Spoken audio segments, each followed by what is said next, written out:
All right, welcome to another episode of the Engaging Virtual Meetings podcast. I'm John Chen, your host, author of a little book called Engaging Virtual Meetings. And now you got to go and really listen to the new piece of news that I have for you on, let me sure I get the date right, May 10th, 1:33 p.m. My oldest son and his wife birthed a new child. His name is Corin, 6 pounds, 2 ounces. Came out 19 inches, spent a little time in the NICU, and is apparently getting out today. And of course, that makes me a grandfather, the first in my family to do so. So that's the news that we have there. So excited for that. And if you have grandparenting advice, tips, or notes, make sure and hit them in the comments here. By the way, if you're here on social media with us, make sure and hit the subscribe, like, and comment button. If you are commenting here in the live program, we'll also ask you the question. And coming up here, I got a little sneak peek here. October 1, 2, and 3, you can go to engagingvirtualmeetings.com/CON and come to the Engaging Conference. This is the first year it's going to be hybrid, and it looks a little like this. In the heart of innovation and connection lies the Engaging Conference, scheduled for October 1st, 2nd, and 3rd. A groundbreaking event where the forefront of hybrid conference design meets unparalleled engagement techniques. Join us for an immersive experience designed for today's world. Learn from the best with Hall of Fame speakers who've tailored their content to revolutionize how we connect, learn, and grow in hybrid spaces. That's right. All that's going to happen October 1, 2, and 3. I hope you love that little preview. Excited to have 3 Hall of Fame speakers from National Speakers Association's Northwest chapter. Now, let's get on to today.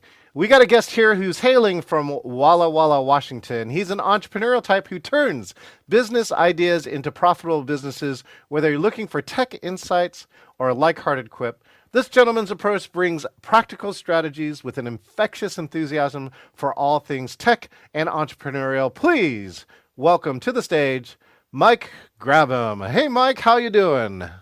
Awesome, man. Thank you, John. And hey, what a great intro. I had a great intro, and I like seeing your intro. That's what like that's awesome, man. Good job. Love that. Thank, Yeah. thank you so much. That is a tip from one of our speaker friends, Pagine, who says, don't let any other MC write your intro. Make a video and make sure it's yours. So there you go. That's Yes, the that, tip of that the is day. well done. Well done. Yes. Well, Very good. exciting. Again, Mike is in Walla Walla country. We found out we have a friend we're going to give a shout out to, Victor Dela Cruz. We're talking about you. I hope you should know that.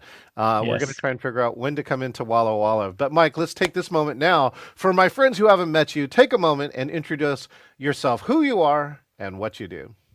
Well, I am a entrepreneur, Mike Grabham. I have been lucky enough, or unlucky, depending on who you want to talk to, that I've started 6 companies over the last, 25, 30 years. I've been, successful in some of those and failed horribly bad once, just horribly, horribly bad. So I've been through all the ups and downs that most entrepreneurs go through. So I now, as of 5 years ago, next month, I will be a full-time consultant, and what I do is I help others start and grow their businesses. Most of my time is spent helping someone that has an established business try to get to the next level. Maybe they're trying to get from 3 to 10, or 5 to 10 million, or they've got something they've figured out and they need some help to tweak it or just have a different viewpoint. So that's what I do, and I live in wonderful Walla Walla, Washington. I've been here for 4 years. Just moved here right before the pandemic. So we lived in Seattle for 20 years and moved here just coincidentally right before the pandemic. 6 weeks before it broke out, I was here living in a so lucky there, just lucky timing there. So yep. Well, Walla Walla, beautiful place to definitely be in a pandemic, especially as long as you got the right Wi-Fi or internet, you can do virtually anything. Yes, So, yes. Micah, I'm a, what is it now? I think it's, is it 30? No, 28-year entrepreneur too. And I failed horribly bad. I just want to see if you wanted to share any pieces around here. But here, like, I'll share one of mine. One of them said, oh, it would be so easy to start like a B2C company where you offer geocaching to normal people, like a Yeah. tour. And I actually I actually got a spot in Pacific Place Mall, created a Christmas tour that left out of there. right? And you would tour 14 spots within like four city blocks that were all like really cool holiday highlights, and Yeah. it just never really hit the numbers, right? B2C and B2B are really two different selling animals, is what I Yes. personally discovered. So I don't know if you have any insights you'd like to share from your Yeah, no, disaster. I can tell you. Let me tell you my brief. My biggest failure was I had a company that we did consumer services. So what we really did is we worked for, you and me, just average people that wanted to do what we would call cosmetic changes to your home. So like painting, tile work, all the finished stuff, all the pretty stuff, right? So we had a company that did what was called the finish company, and we just did the finish work. So we had, tile painting, carpenters, all these guys. And so we had about at one point we had about 60 some employees, right, doing that. So we were zipping right along. Wow. And then 2008 happened, obviously, Oh, 2009. And then oh, yeah, exactly. So by 2010, we were still doing okay. We were surviving, but we just couldn't get over the hump. Man, it was just such a dark time for me personally. We were, I was founder, CEO, and we it was tough. It was super tough. Like, so here's how tough it was, John. So I would wake up in the morning at like 6 a.m. I would go lay on my couch for like 20 minutes, a half hour, just to get enough energy to walk and go to the office because it was just so brutal, right? It's just one, and so I ended up going through a personal bankruptcy. It was just brutal, brutal. So I learned a lot, to say the least. But yeah, so that I closed that business down in 2011. Went through bankruptcy in 2011. whew. And it's all, I'm back again. It took me about 4 years, 5 years to kind of get back to what I would say normal. And it's all history now, right? It's all beautiful history. Well, Mike, I mean, it's mental health is so high on the list now. People are talking about it finally, and Yeah. and I don't think people ask enough about the moments. Like everyone wants to hear about your train wreck. Everyone loves a train wreck, right? Yeah, But exactly. but what was one of the things that was in that 1 to 5 years that helped you recover to get out of it? And sometimes it's like a really small thing, could be a big thing, but what do you think is the one thing that got you out of it? I'm an eternal optimist, man. I am so optimistic. I mean, I just believe that if I work hard and do, provide value to people, that good things will happen. And I probably said that every day, and I almost say it every day today. It's something that I said, that I'm not going to screw around. I'm not going to, I'm just going to try to provide the biggest value I can to someone, a customer. So it was all about like just believing that it was going to be okay. Like, my wife kind of thought it was wacky sometimes, but I just believe like it's going to happen. I mean, I have to build this thing back up, which is just our lives basically. But I mean, it was really just believing that it was going to happen. I did like three or four of these little kind of just stand up businesses just to kind of get money in the door and me learn things. So I was building mobile websites back in that. I was building mobile website and these all kinds of weird shit. So yeah, it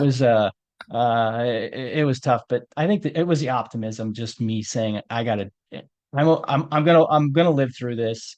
I'm okay. I'm still smart. I'm still, I'll still work my butt off to get the next thing. And so that's, it happened. It took a while, but I'm back here chatting with you, right? I mean, I live in wall to wall. Oh my God, I'm talking to John. What? I can't have any more fun than that. Come Yeah, come on. Let's like like the youth like to say now, let's go, right? on. Yeah. Um, what's so you say you consult to businesses, so now it's Yeah. 2024. Everyone's like had to use the P word and, Yep. figure out what to do. And I think we're in a really unique spot for entrepreneurs because like even myself, like you really have to be nimble now because even my own business changed radically and then changed radically again. Yeah. And luckily, you find if you do it right, you find something to be relevant at. So I'm kind of curious for you, like what's one of maybe your number one trend you see or the number one piece of advice you kind of give over and over to the same businesses? I think diversify revenue streams, right? I think that's important. I know for small small business owners, especially those, under 5 employees, I think having an understanding that you can't be a one product to one type of customer, it's really tough to do that. So I believe there's some diversity of revenue streams. Okay. Not that you have like a completely different customer base, like, those are different, but there's either another product you can sell to that customer base that's similar or complementary to yours, but just being not just a one product or one service company, I think is very hard. So that's one thing I talk a lot about. And actually in my personal life, I'm the same way. I have a mastermind group, I have a consulting company. I got different revenue streams myself, and I believe that for the people going forward, you've got to look for those opportunities because it's so hard to acquire a customer.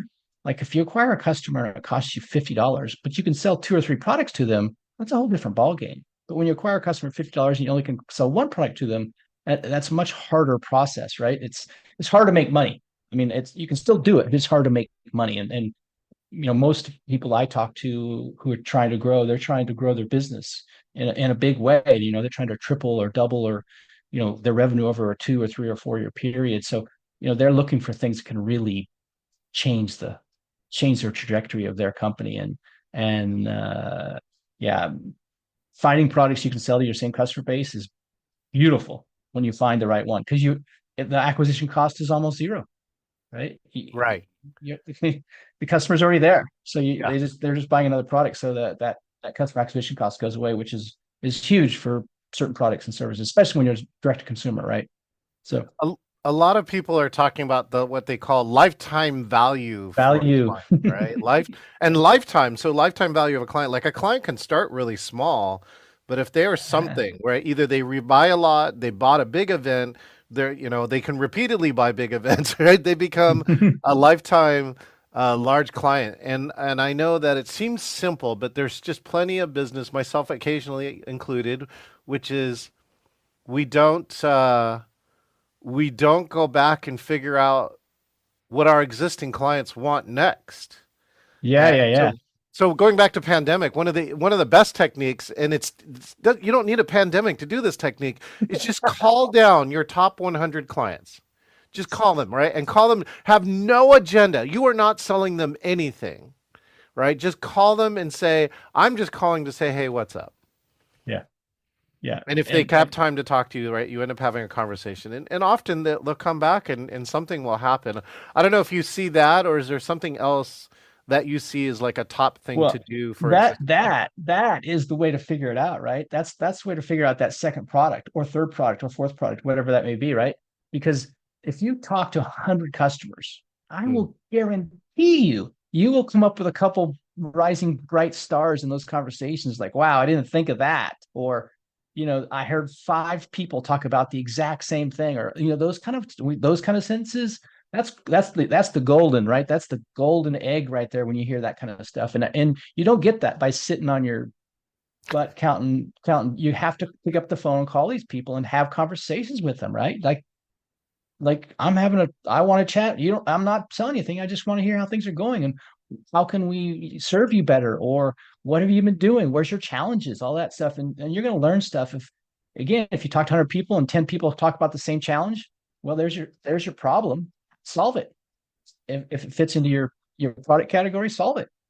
And then you got something to sell to. You already got 10 customers, right? So Yeah, so like one of the funny side stories, Mike, and I'd love to hear either one from your business or somebody else's business, is that all right, I mastered all this tech stuff, right? Like you've probably seen this crazy setup, right? Which is the ability to like manage all this all at once. And in the end, it turns out like while that started out that virtual was the big thing, it turns out engagement is the bigger thing. That you have problems in engagement in any kind of meeting, virtual, hybrid, or in person. yeah. So I've taken a lot and taken now the part to figure out the tech and what I call the technique. Those are the human side of things that we need to figure out in hybrid to make it work well. And then they turn out they happen to be in person. Like I'm actually producing some meetings now for some high-end mastermind people where even in person they need AV, they need a DJ, they need an MC to like, they need a hype person. And I kind of actually serve as all of those. And that's something that I discovered out of asking my current clients. So I'm kind of curious, and again, that's a service that I didn't really uh, Yeah. purport to. Like I was really in producing virtual meetings, but producing hybrid and in-person meetings are not very different. In fact, sometimes easier. So I'm curious for you, like what's that other product or add-on that you discovered for a client that you didn't know about? I mean, here's one that we're actually working on as we speak. Like this is something that we've been working on for about 7, 8 months now. And in this industry, it's in the pet industry. So they're they sell to pet owners, right? So one of the things that we learned when we're talking to pet owners, one, they're really price insensitive, meaning the price is not really always the first thing that they look at when they're talking about their pet. And second, that they want things that they can, I say, memorialize a pet or remind them of a pet, or they're just like, they're like you and I take pictures of like your grandson. There's, right, that's a big deal, right? That's a huge deal. Yeah, So how do yeah. we memorialize the birth of your grandson? How do like pictures, obviously, videos, all those things are sure, of course. So we've started to figure out, like, you know what, there's a whole business. Like you're already selling to the pet owner. Like we have thousands of customers every year. So if we had a product that we basically memorialize their pet, we can send them a flippant email and that's it. That's the customer acquisition. Like if you have a product that memorializes a pet in some way, shape, or form, and those are the things we're working on right now, is the product line that can memorialize the pet. And this is something that came from just talking to customers. Like they were like, I wish you had. Like, wish you had, really, like, you wish we had. And like, okay, well, maybe we should have, since you're wishing we should have.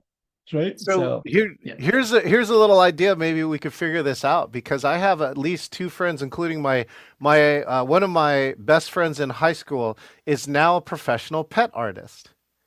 And Oh, he keeps really? really busy. So, actually, I was on a call Saturday night, and one of our friends who lives in Arkansas painted a picture and got it to him in Puerto Rico without him knowing at it. So it showed up at his birthday, and it was a picture of his cat that recently passed away. And now it's Cool. this one. It's putting artists to work, which I think is a cool piece. Yeah. Right. And two, putting this pet piece, and three, giving that pet owner something that's really unique that they couldn't get anywhere else. I want to talk to that guy. Yeah. That's the guy I want to talk to, because Yeah. it is absolutely what we're talking about is what's unique that you or I would like. Right. And you could make all the money being the broker between the artist and the pet owner, right? And we Yeah. I all mean, know we have brokering, right? Is a great exactly. We have the pet owners, right? We have thousands of them, like literally thousands. This company's been around for almost 10 years. I mean, they have thousands of pet owners and yeah, with their email address, right? It's like, yeah, this is yeah. this is not rocket science. This is great. I know I gonna have three or four artists already because the other part of where artists too came around in COVID, they recognized that a lot of people were looking for activities, so they took the paint and sip, right, where Sure. you paint and drink a Concept, yeah. glass of wine, and put it online. And we've actually, like, I have some art that's right behind my computer right now that we painted online. Yeah. And so they discovered that they had this whole audience that they thought they had to be in person and set up easels and all this stuff. But if they told them that you could go down your store or even ship them a package that has a canvas and these set of paints, Yeah. then they could actually turn into a really, Yeah. personable kind of activity. Yeah. Yeah. Little team building event, right? Totally. Yeah, yeah, yeah, yeah. All right. Yeah. Well, you probably Yeah. spend a lot of time. So, are you doing most of your work in person or virtual or hybrid now? Is that Oh, it's 90% virtual.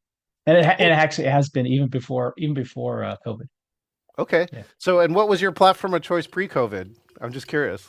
Uh, I I use Zoom. I've used Zoom for I don't know how long, quite a while. I mean, I think I used Meetings to Go maybe Oh back in the yeah, day, back in the yeah, yeah, day.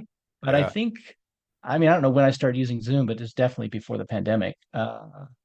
But yeah, it's been Zoom for the most part, at least in my consulting world. And again, if you've had to meet on others and other things like that, I still think they're ahead in multiple ways. I listen to my friends who are on Microsoft Teams because I used to work there, and they're still missing some stuff. And I picked up Teams, or sorry, I picked up Zoom 2015, after, like, I think Skype officially died pretty badly. I Sure. was looking for another platform, and my friend said, "Oh yeah, my college just researched like all the top 15 platforms, and they picked Zoom."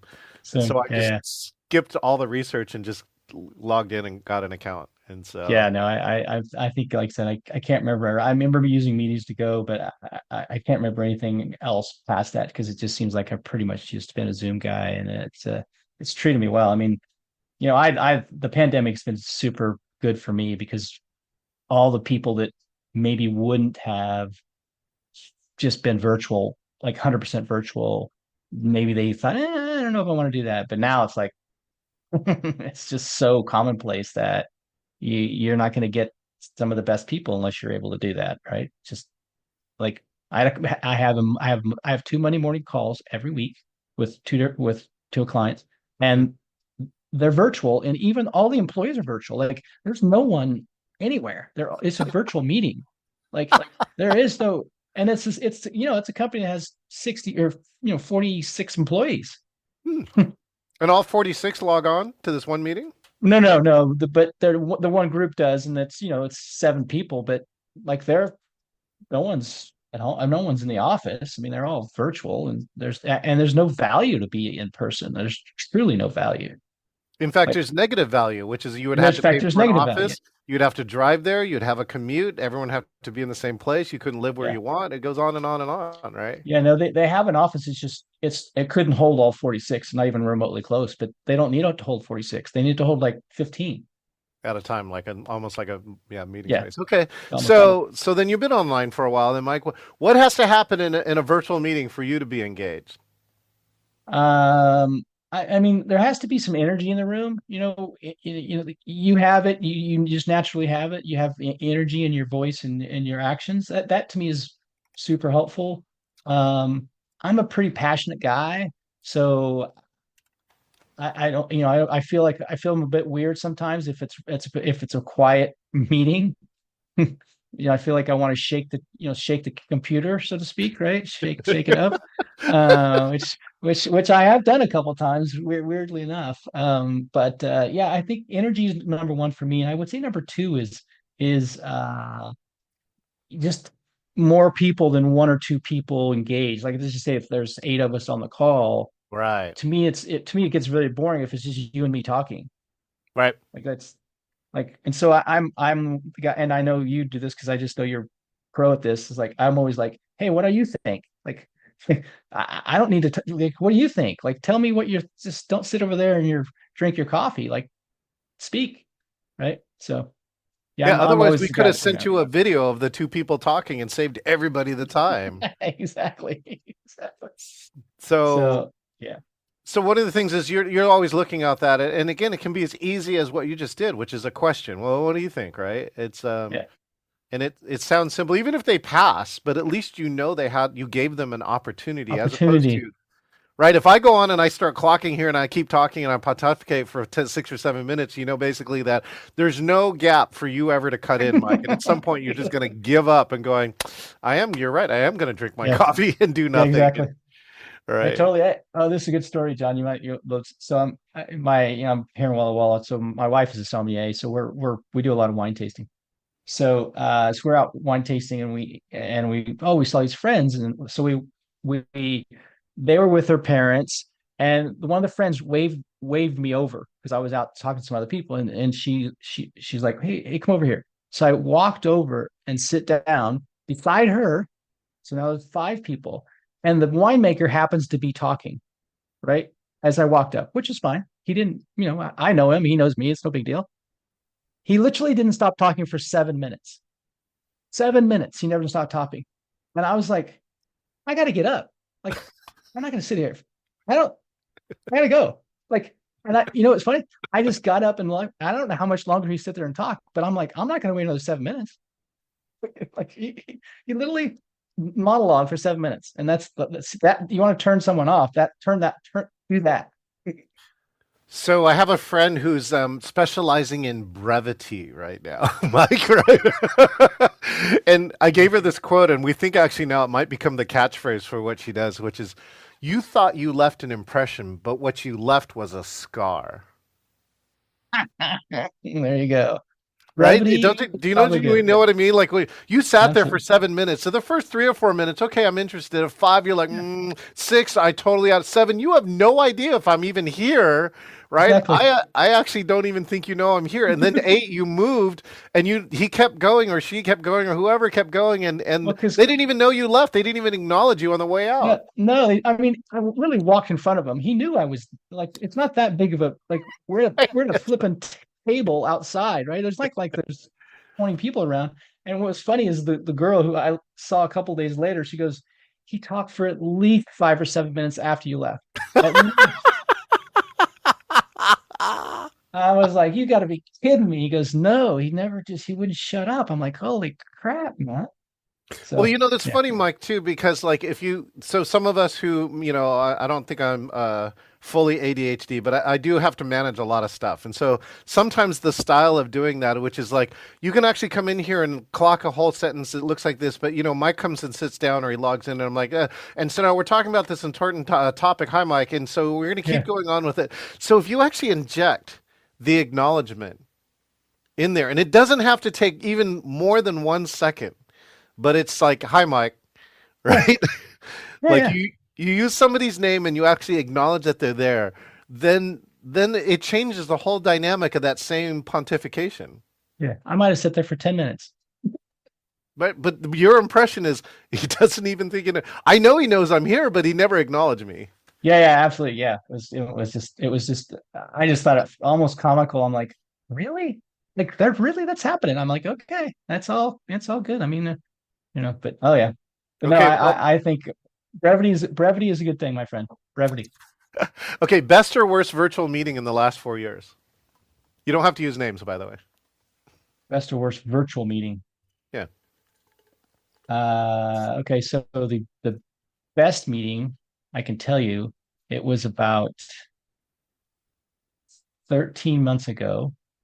It was my mastermind group, Ooh. and it was the best meeting I've ever had because there was 7 people plus myself. So 8 people on the screen. Mhm. And there were points of time in that conversation that every people were so engaged. Like you could hear the pin drop, so to speak, right? It was like when someone spoke, they were just everybody was like waiting on every word like and everybody had their turn in that. It was just so cool. I remember after the meeting, I talked to my wife. I was like, Patty, I've never been in a meeting like this. This is the best thing ever. Like it was an hour and 20 minutes long. And I bet an hour and 10 minutes was completely engaged. I mean, completely every person had their say. And and there was all like no one was throwing out crap. It was all relevant, right? It was relevant information. I mean, it was just the best meeting ever, John. You would have been proud of that meeting. You're like, holy crap, this is what a great virtual meeting is, Yeah. right? And It's it was, and it was the best one I've ever been in. what I tell for music fans, it's like jazz, right? Because what happens in jazz, it's never written, right? Everyone is responding to each other. And that's why the ideas are better and you're kind of waiting on something because somebody says one thing and it ticks off the idea in two or three other people or somebody thinks about it in a different way and that's what I've seen in those kind of meetings is that people are hanging on it because you actually you're building ideas on top of each other instead of like Mhm. going that sucks, Yeah, Mike, that's the dumbest idea I've ever heard. yeah, exactly. And that ends the whole jazz piece. That's like that's like when somebody breaks a string or something and the whole jazz Yeah, piece is yeah. over. Well, it's funny because I've been doing these mastermind groups for 3 years, and not every Yeah. meeting's that good. Like no, they're all not that good. Like they're not. Some are bad. Like there's some bad meetings in there, right? So but yeah, that was a great meeting, and I'll never forget that. Just how wonderful it was, and I didn't record it, and now I record them. I didn't record it, right? And that was one of the things that started me recording them. It's like, shh, I didn't record that. What a great meeting, and I didn't record that. So yeah. Well, now there's two parts too, because when you record it now, right? I have an account where I have an unlimited Zoom cloud, so I record everything now, right? And even if I don't use it, because now it's in the cloud, like think I have like 4 or 5 terabytes now in my Zoom cloud. It's huge. Yeah. The second part though is then you can go back and get that, and sometimes like in this one keynote, Elizabeth Gilbert gives this keynote, and it was so good. Like she found a way to engage 650 Wow. people virtually.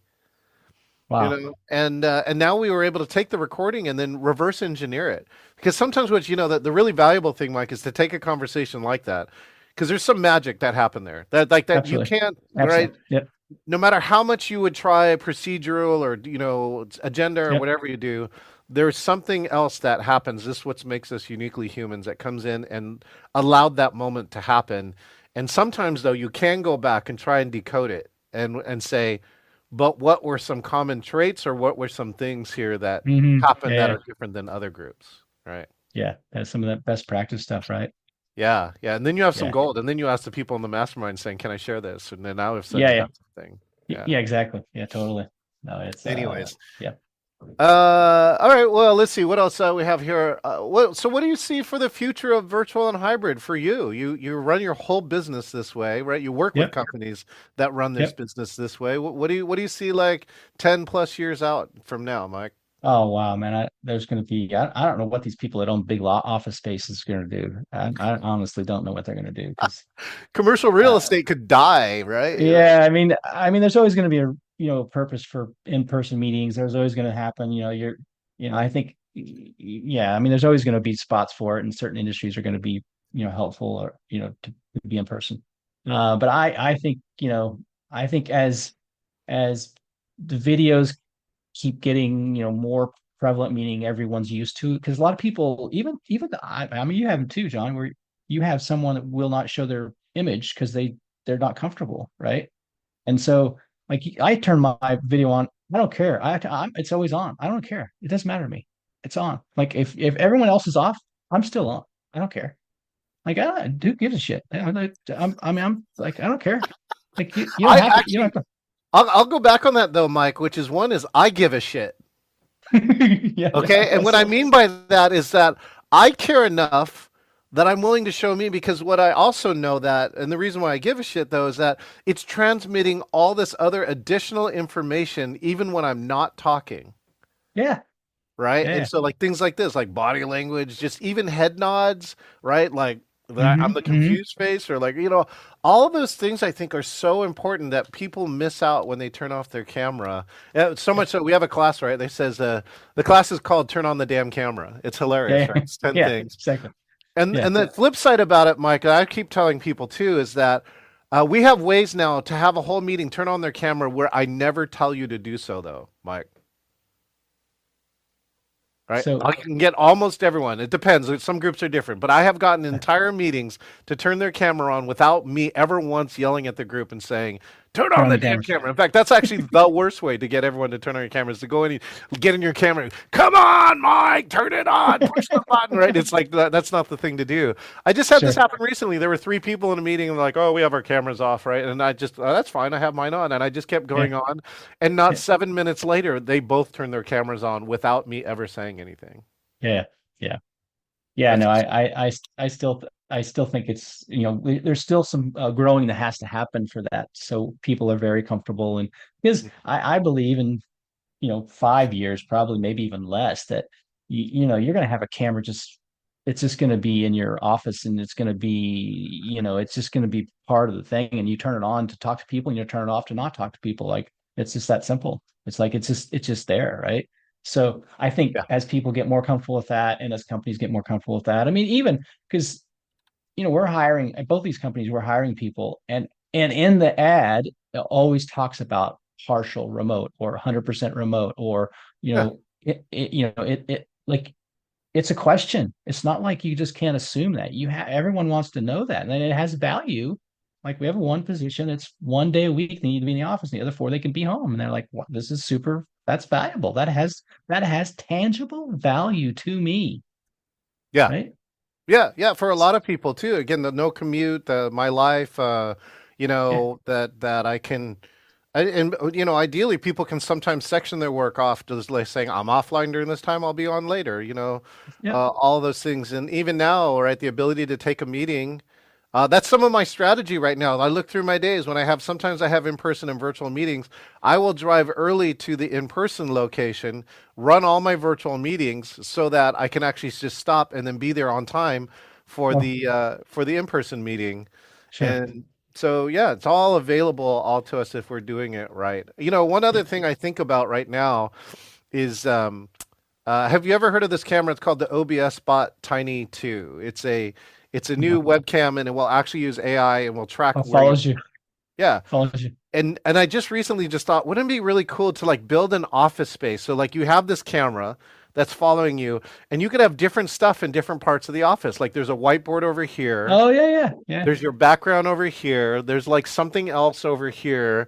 And the camera would follow you around this natural environment where, yeah, there's a seated chair where it would follow you. There's a stand-up place. You could actually walk through in different moods or modes and not pay for a camera person. I'm just trying to decide what the office looks like, but it must be, I think it's semicircular in It's some way. semicircular, right? It's like a Yeah, stage, right? You're semicircular, can sit and just watch. You, like you say, you have the green screen, you have the whiteboard. Yeah, yeah, that would be. I absolutely can see that. Like, it makes a lot of sense if you do things like you and I, who really our businesses run. We don't want an office, and we don't need an office, right? Our office is our home office. yeah. So, like, for those people, that kind of design actually matters, because it sets you apart too, right? It sets you apart as a whatever you're doing, right? You're unique in that aspect. Like how you do it. Like, hey, have you ever been on a meeting with Mike? Yeah, you ever been on a meeting with John? He's fucking awesome, dude. You ever been on a meeting with that guy? Well, So one thing that's around here too, Mike, is like I did spend the last 2 years really auditing, right? Because I'm a member of National Speakers Association. So I'm meeting like beautiful, amazing Hall of Fame speakers, right? All professional speakers.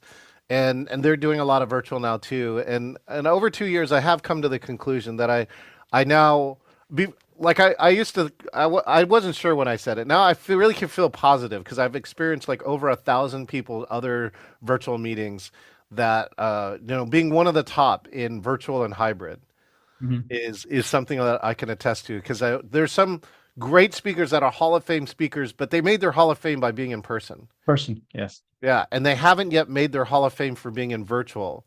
yeah. Just because for whatever reason, right? I'm just saying it's not that they're bad speakers, but it's just that you really virtual you can push different things in different formats for it, and I think that's something that's really going to emerge. Hey, I'll ask you a question. Do you think there is a difference?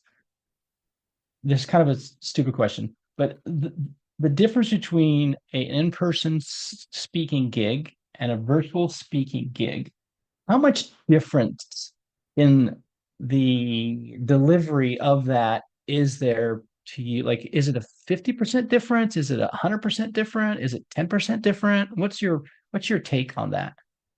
It's a good question. Hmm. I'm now probably to the 50 to 75% different, and here's the reason why. There's still a core base, right? All your normal speaking skills are going to apply here on virtual. Things like storytelling, not Sure. saying feel other things like that, which are engagement, and we talk about them like these. That's what Elizabeth Gilbert did so masterfully, is that she used things like authenticity, vulnerability, and storytelling, and those are all kind of in-person skills. That translate over virtual. Now, but the other part is the technology, and that's cameras, lighting, technique, like things like this, where you can actually move in and get closer or move away from your camera. Yep. Variation of voice becomes even more important than in person Yes. because so many people start clocking monotone, like maybe your 7 minute friend a while back, not Yeah. only was pontificating, but pontificating in single tone without, using variations. Yeah. And Yeah. yeah, so I think those are some of the things that come in technical and that you have to then also learn the engagement techniques, right? So the things like the use of chat and use of the participants box, other things like that. And what I tell a lot of people too, it's like if you're not a master in that too, by the way, if you want to be really great as a speaker, be great as a speaker, and then go get a producer. Mhm. Go Yeah, get let's have. somebody else who's managing the tech side all the time. And so that way you don't have to do it because then you can do things like, oh, Mike's got his hand up, right? And so then like we can actually Mhm. work together to make it completely engaging. But if I'm here saying the dreaded words, now I'm going to share my screen, right? I'm clicking some button. Oh, darn it, I shared the wrong screen. You know, Okay. it's kind of Yeah, like when a speaker forgets their story in the punchline. yeah, yeah, Yeah. yeah, So, yeah. I Bill, I I think think it's that. a great question. I don't think I've ever put a percentage. I was going to say 50, but I actually think it's more. I think it's Yeah, more. I think because I recently, when I say recently, super recently, 2 weeks ago, started a podcast that I Oh, started publishing podcasts. So I got 10 in the can, so I'm going to do it every week, and so just basically like I released our first one 2 weeks ago. But okay. the reason I say that is because when I'm looking at the stuff I'm doing, I'm like, it sounds kind of boring. Like, but it's because part of it is because I haven't learned yet some of this tone stuff, right? Ooh. But I'm learning that, and it's just like you're talking, right? And I'm talking, right? So I'm learning it as we speak. So that's stuff I was, that's not the and I know. I mean, everyone knows. I mean, it's the first one. I'm going to be crappy at. That's fine. I'll figure it out. Like, give me 10 or 15, 20 episodes. I'll figure it out. So, Okay, here, I'll give you a variation tip. Are you ready for the easy? This is probably the easiest variation tip. Are you ready? okay, yeah. Okay. So in case you're using headphones like this, right? So all you're going to do in the moment is you're going to pick up your headphone and whisper a word. It's going to sound like this. Whisper. Okay, so now pick up your mic, right? Because your mic is on your headset. Oh, you actually have a mic hidden somewhere? Yeah, I have it right here. You can't see it Oh, because okay. it's So lean that's into it. the There you mic go. and whisper a word. What are you doing? Yeah. What do you do? No, no, go but now try another word, one word and whisper though. Really low whisper. A really sweet whisper. Really sweet whisper. Yeah, so Yeah. that's a trick that you can do and it's funny actually because you're hiding it inside of your virtual background that you can Uh-huh. actually lean into it cuz nobody knows it's there until you lean into it. A really quiet whisper. Yeah. So there you go. You see There that you I go. would use that because that would actually re-engage me going, what's he saying? What did Mike do? That's a good idea. That's a great idea. Yeah, yeah. So that's your I love tip. that. That's your variation tip. Okay, we're going to close with something called the speed round. This is also Okay. something you're happy to use in yours. I've used it from some other people. I'm going to ask you about eight questions. You need to answer them as fast as possible. Okay, are you You got ready? it. I'm all Okay, in. your luckiest entrepreneur moment. Um, meeting the owner of the used to be at Ballmer, Steve Ballmer. Oh Meeting my Steve God. Ballmer. I was, There. yeah. Yeah, Steve Ballmer's worth about $1 billion of those. Okay. Yeah. Favorite quote Oh, luck is when hard work meets opportunity. and planning. Something you really like, but you don't know why. The word genre.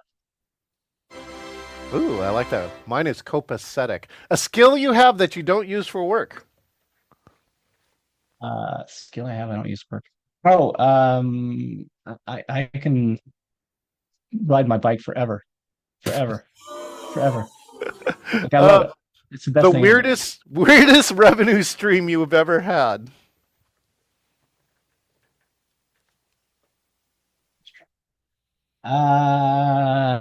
I'm gonna say s- selling mushrooms when I was in college. I don't know. That's I'm not sure if they're edible or edible. I'll just leave it at that.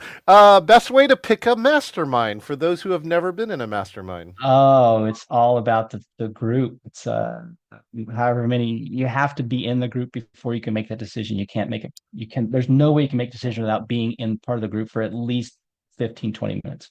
Ooh, that's a good one. That's a good idea. Okay, favorite pet that is yours or somebody else's? Favorite pet was a dog named Gage that we had. Oh, what kind of dog was it?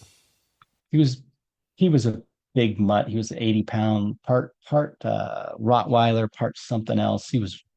We adopted him at 10 years old, so he lasted about 3 years. He was wonderful. He was awesome. Genius. Besides me, who else has brought the best virtual energy? And all my meetings, Yeah. Oh, there's this weird guy that I met in Colorado. I couldn't even tell you his name. But boy, that dude is super engaging. Like I didn't even, I couldn't stop watching him. It's just he was both interesting to listen to and to watch. It Oh, was weird. He's super out there, which was interesting to me, but he was engaging. Like you had a hard time taking your eyes off of him. It okay. was Last question. What's your wish for 2024, Mike? my wish for 2024 would be to can I have two wishes? Okay, you can have two wishes. That's what nobody has. I feel like that's the genie Aladdin clause. Go ahead. I Yeah, don't care. exactly. Go ahead. I'm going to say two wishes. One is I hope that flipping war finishes soon, very soon. Oh, That's one thing I amen really to hope. that. Yeah, Yeah, that's just all of them. that's that's not yes. Well, yeah, all of them, but the one super one is just brutal. I can't just. It's hard for me to take that. Uh, I would say I want to. I want to help. Let's say 20 founders make good decisions about their business. I want to help 20 people do that.